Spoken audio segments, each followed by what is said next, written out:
what's going on, y'all? T-Bob here. And Jake as well. And you're about to watch a little OTB LSU.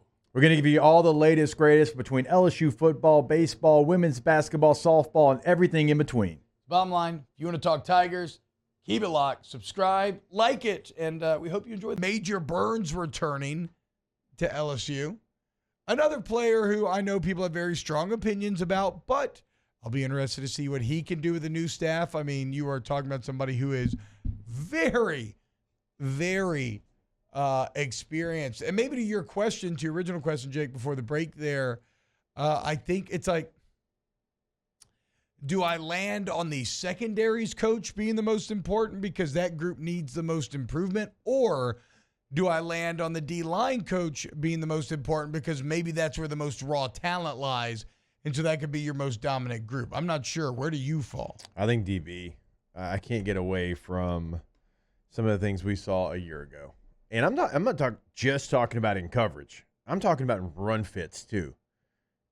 Like some of the most horrendous run fits that I've really ever seen. And it got better at times. Remember the Grambling game? We were like, oh boy. Yeah, no, that was some of the worst ever. This is going to be even worse than it was. Because at that time, like, you thought the offense was going to be really good, but you didn't know it would honestly save you and get you a 10-win season. So, like, I'm talking about all aspects of it. Now, I would throw this one to you. Would you rather have a DB coach or a corners and safeties coach and have two guys back there? I don't have a strong opinion because I don't know really.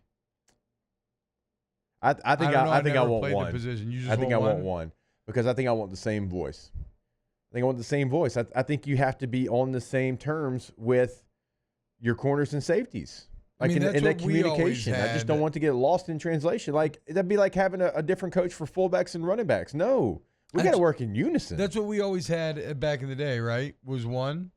Yeah. But then around the Bill Bush time is when you added Bill Bush. I'm not saying it hasn't worked before. That worked down. I mean, no, there's never one way to skin a cat, right? There's always But I just think, success. for communication, for sense. one voice, one guy in that room. Because if I'm teaching the corner this way, I want the safety to hear it as well.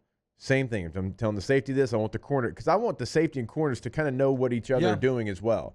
That's how I learned running back at LSU. I was a fullback. Like, Dooley didn't have time to sit there and teach me running back. Yeah, so when he was weird teaching safety and corners in different rooms. I know. So when he was teaching Joe Adai and Justin Vincent or whoever he was talking to, I got to listen to that. I'm listening to that, and I'm hearing what he's saying so I can learn running back, but also what I need to do as a fullback to block for that running back.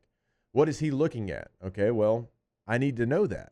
Wow, Jake, what incredible takes. I mean, those guys, they're just the best. I think so. And if you think so, again, hit the like button, subscribe, ring the bell so you get notifications when we post every single day here on OTB LSU.